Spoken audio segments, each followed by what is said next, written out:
పెళ్ళైనా పండగైనా వేడుక ఏదైనా పట్టు చీరల ప్రత్యేక వేదిక వారాహి సిల్క్స్. నమస్తే, వెల్కమ్ టు సుమన్ టీవీ. నేను పద్మిని. ప్రస్తుతంతో పాటు ప్రముఖ ఆధ్యాత్మికవేత్త, వాస్తు జ్యోతిష పండితులు, లలిత ఉపాసకులు, వాస్తు జ్యోతిష శిక్షణ నిపుణులు బ్రహ్మశ్రీ నానాజీ పట్నాయక్ గారు మనతో పాటు ఉన్నారు. మాట్లాడదాం. నమస్కారం అండి. శ్రీమాత్రే నమః. సార్, శుక్రవారాలు అని అంటే శుక్రవారం కానీ మంగళవారాలు కానీ ప్రత్యేకంగా వాయినాలు ఇవ్వటం అనేది పరిపాటి. అయితే వాయినాల్లో ఏం పెట్టి ఇవ్వాలి అనేది చాలా మంది అడుగుతున్నటువంటి ప్రశ్న సార్. ఎందుకంటే రకరకాల అప్డేషన్స్ వచ్చేసాయి. అంటే ఏదో రిటర్న్ గిఫ్ట్స్ అని అవని ఇవన్నీ చాలా రకాలు పెట్టేస్తున్నారు. అసలు వాయినం ఇవ్వడం వెనక ఉన్నటువంటి ఆంతర్యం ఏమిటి అనేది ఒకసారి మీ ద్వారా తెలుసుకోవాలనుకుంటున్నాను. అలాగే మన ఇంట్లో నాకు ఒక మెసేజ్ కూడా చేశారు. మా పాప ఉందండి 12 ఏళ్ళు, ఆ పిల్లకి ఇచ్చేయచ్చా వాయినం అని అడుగుతున్నారు. నేను చెప్పాను, ఒకసారి మీరు చెప్పండి సార్, ఈ వాయినం అనేది అసలు ఎవరికి ఇవ్వాలి, ఏమేమి ఉండాలి ఆ వాయినంలో? తప్పకుండా అండి. ఫస్ట్ ఆఫ్ ఆల్ వాయినం ఇవ్వడం వెనకాల రెండు అద్భుతమైన కారణాలు ఉన్నాయి. ఒకటి, మీరు ఎవరికైనా ఏదైనా ఒక వస్తువు ఇస్తున్నారు, జనరల్గా ఇచ్చేది దాన్ని గిఫ్ట్ అంటాం. ఇలాగ ఏదైనా మనకి వ్రతాలు ఇచ్చినప్పుడు వాయినం అంటాం. ఏదైనా దోషం ఉన్నప్పుడు దానం ఇస్తాం, మంత్రం చేసి సంకల్పం చదివిస్తారు. వాయనం తీసుకున్న వాళ్ళకి ఇచ్చిన వాళ్ళకి ఇద్దరికి కూడా ఆ గ్రహ బలం పెరుగుతుంది. ఫస్ట్ ఆఫ్ ఆల్ ఇద్దరికి పెరుగుతుంది, ఒకరికి ఇద్దరికి పెరుగుతుంది. మెయిన్గా రిలేషన్స్ బాగుపడతాయి వాయనం ఇచ్చినప్పుడు. ఎందుకంటే చేత్తో ఇస్తున్నాం, థర్డ్ హౌస్ చేత్తో తీసుకుంటున్నాం, గ్రహాల మార్పు జరుగుతుంది అక్కడ. Only positive. ఇప్పుడు చంద్రుడు, వస్త్రానికి చంద్రుడు అండి. మనం జాకెట్ పీస్ ఇచ్చారు వాయనంలో, వస్త్రానికి చంద్రుడు. ఇప్పుడు చూడండి, నవగ్రహాలు వస్తాయి, పసుపు కుంకుమ ఇస్తారు. సో రవి అండ్ గురు, కుజుడు కూడా కొంత ఇన్వాల్వ్ అవుతాడు అందులో. శుక్రుడు గాజులు ఇస్తారు వాయనంలో. ఫలాలు ఇస్తారు, ఆకు. ఫలాలు అంటే ఏంటి, మళ్ళీ ఫ్రూట్స్ అంటే అగైన్ మళ్ళీ శుక్రుడు చంద్రుడే. ఆకు బుధుడు. అంటే ఎవరికైనా బాగా ఎక్కువ అప్పులు ఉన్నాయి, తమలపాకులు ఎక్కువగా దానంగా ఇస్తూ ఉండాలి. తమలపాకులు ఇవ్వడం, లేకపోతే ఆలయానికి బిల్వ పత్రాన్ని వాళ్ళు ఇవ్వడం, తీసుకెళ్ళి శివాలయానికి తీసుకెళ్ళి ఇస్తే కనుక ఖచ్చితంగా అప్పులు బాధలు తగ్గుతాయి. అంటే మీరు సర్వీస్ చేయండి, ఆటోమేటిక్గా మీకు స్లోగా మీకు ఆ రూట్ అనేది కనబడుతూ ఉంటుంది. అలాగే ఒక్క కుజుడు కారకుడు. అలాగే వచ్చినటువంటి సువాసినీలకి పసుపు రాస్తారు కాళ్ళకి. వీళ్ళ యొక్క ఈగో తగ్గిపోతుంది దానివల్ల. తెలియకుండానే అదొక ఒక డౌన్ టు ఎర్త్ ఆ తత్వం వచ్చేస్తుంది మనిషికి. కొంతమంది ఏం చేస్తారంటే రౌండ్ డబ్బాలో పెట్టేస్తారు. That is Rahu. Round shapes is also Rahu. ఇంత ఆంతర్యం ఉంటుంది. ఓకే. వీళ్ళు వాయనం తీసుకున్న వాళ్ళు ఒక కొంగు కట్టుకుంటారు, గమనించిన ముళ్ళ వేస్తారు. That is Ketu, not is Ketu. అలాగే వచ్చిన సువాసినికి ఒక రక్షలా కడతారు, దట్ ఈస్ ఆల్సో కేతు. అంటే నవగ్రహాలు చూడండి, ఇక్కడ రవి వచ్చాడు, గురువు వచ్చాడు, చంద్రుడు వచ్చాడు, శుక్రుడు వచ్చాడు, రాహు వచ్చాడు, కేతు వచ్చాడు, అందరూ కనెక్ట్ అయిపోయారు. అంటే అన్ని గ్రహాలు మనకేంటంటే ఏ ఒక్క గ్రహం తగ్గినా కూడా వాళ్ళకి ఆ లోటు ఉంటుంది. ఆ లోటు ఉండకుండా కర్మకారక సంబంధించినటువంటి రోజు, అంటే ఈ కర్మకారక ప్లానెట్ శ్రవణ నక్షత్రంలో చంద్రుడు ఉన్నప్పుడు ఇచ్చేటువంటి ఇది. కాబట్టి శ్రావణ మాసంలో ఈ వాయనం ఇవ్వడం ద్వారా ఈ యొక్క దోషాలన్నీ కూడా వాళ్ళు ఇద్దరు క్లియర్ చేసుకోగలుగుతారు. బాబా, ఎంత అంతర్యం ఉంది సార్. అయితే ఇందులో రకరకాల గిఫ్ట్లని, ఇంకా వాళ్ళ స్తోమతను బట్టి ఎక్స్ట్రా అది వాళ్ళ ఇష్టం. ఇంకా వాళ్ళ స్తోమతను బట్టి రిటర్న్ గిఫ్ట్లు ఇస్తుంటారు, రకరకాలు ఇస్తూ ఉంటారు. That is different case.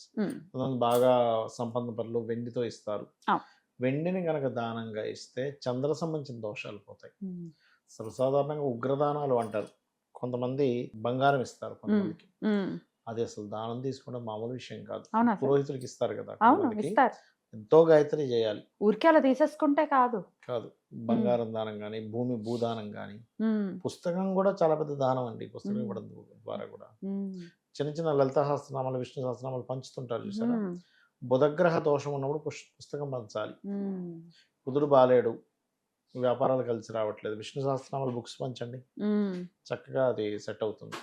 చిన్న చిన్న బుక్స్ చేసి పంచుతుంటారు చూసారా. అవును సార్. అనమాట. ఈ వాయినాలు ఎవరెవరికి ఇచ్చుకోవచ్చు సార్? మన ఇంట్లో మన వాళ్ళకి ఇచ్చేసుకోవచ్చా? అలా మన వాళ్ళకి ఇవ్వడం కాదండి, ఏదో ఒకరు ఉన్నారు ఫైన్, బట్ బయట, ఎందుకంటే ఇదంతా కూడా మనకు ఉండేటువంటి ఈ వాయినాలు ఇవ్వడం కానీ, పూజలు కానీ, ఇవన్నీ కూడా ఏంటంటే నీకు సోషల్గా నువ్వు ఎలాగా ఎదుగుతున్నావు, సోషల్ ఎలా కమ్యూనికేషన్స్ పెంచుకుంటున్నావు అనే దాని గురించే కాబట్టి బయట వాళ్ళకి ఇవ్వడమే కరెక్ట్.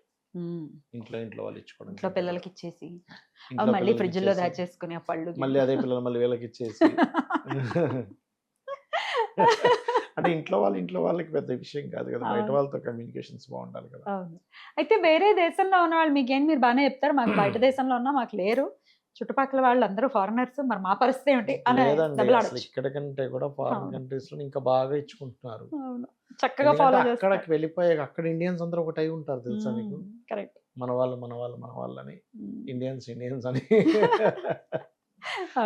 అక్కడ ఇండియన్ ని చూస్తే అదొక ఆనందం. ఆనందం. ఇక్కడ మొత్తం చుట్టూ ఇండియన్సే కాబట్టి మనకి పెద్దగా ఆశ్చర్యం అనిపించదు. అవును, సెన్సిటివిటీ ఉండదు. ఉండదు. పోతుంది. అక్కడ ఏంటంటే అబ్బా ఇండియన్స్, మన ఇండియన్ లా ఉన్నాడే అని అనిపిస్తుంది. మ్మ్. అక్కడ ఆ సెన్సిటివిటీ బాగుంటుంది. కరెక్ట్ చెప్పారు సార్. ఇచ్చేటప్పుడు వాయినం ఇచ్చేటప్పుడు ఏమైనా చెప్పాలా సార్, ఏమైనా ఇస్తున్నమ్మ వాయనం పుచ్చుకుంటున్నా అది వాయనం ఎలాగో అంటారు. అంతే. కామన్ అంతే. అంతే. అమ్మవారికి కూడా సమర్పించేటప్పుడు కూడా ఇదే సమర్పించాలా సార్ అవునండి, వాయనం? ఎగ్జాక్ట్లీ. ఫస్ట్ అమ్మవారికి సమర్పిస్తారు, దాని తర్వాత అందరికి సమర్పిస్తారు. ఆ వాయినాన్ని ఏం చేసుకోవాలి సార్, మనం దాచిపెట్టుకోవచ్చా? దాచిపెట్టుకోవచ్చు. మ్మ్. ఇప్పుడు అందులో మ్మ్. వాడుకునేవి చాలా ఉంటాయి. మ్మ్. కేవలం ఆకొక్కటే మీకు వాడుతుంది, దాని తాంబూలంగా వేసుకోవచ్చు, ఆహా. తప్పేం కాదు. మిగతా మనం ఇప్పుడు చీర పెట్టుకున్నాం అమ్మవారికి, మనం కట్టేసుకోవచ్చు మళ్ళీ. తర్వాత అంటే అమ్మవారిది అనే భావనతో తీసుకోవాలంటున్నా నేను. మ్మ్. దాన్ని చాలా జాగ్రత్త, కొంతమంది ఏం చేస్తారంటే బీరువాలో పెట్టుకుంటారు. మ్మ్. అంటే మీకు ఎటువంటి భావన ఉంది, మ్మ్. ఎంత శ్రద్ధగా చేస్తున్నారు, ఎంత శ్రద్ధ వహిస్తున్నారు దాని మీద అనేది చాలా చాలా ముఖ్యం. అది మ్మ్. ఒక అంటే ఎలా ఉంటుందంటేనండి, మనం ఏదో పూజలు చేస్తున్నాం అనుకుంటాం, కానీ నేను మీకు చిన్న ఎగ్జాంపుల్ చెప్తా. మీకు ఒక ఫ్రెండ్ని పరిచయం చేపిస్తాను, ఒక శ్రీమూర్తిని. ఆ శ్రీమూర్తి మీరు ఏదైనా కష్టం చెప్పుకుంటే ఆవిడ అవునా అని అనగానే మీ కష్టం పోతే ఆ ఫ్రెండ్ని మీరు వదిలిపెడతారా? ఇంకా అసలు వదిలిపెట్టంగా, జీవితంలో వదిలిపెట్టాం. అదే శ్రీమూర్తికి ఎక్కడికంటే అక్కడికి వెళ్ళిపోయే శక్తి ఉండి, ఏదంటే అది మీరు ఏదంటే అది ఇచ్చే శక్తి ఉంటే అసలు వదిలిపెడతారా? అదే అమ్మవారు అంట నేను. అమ్మవారు అంటే అదే.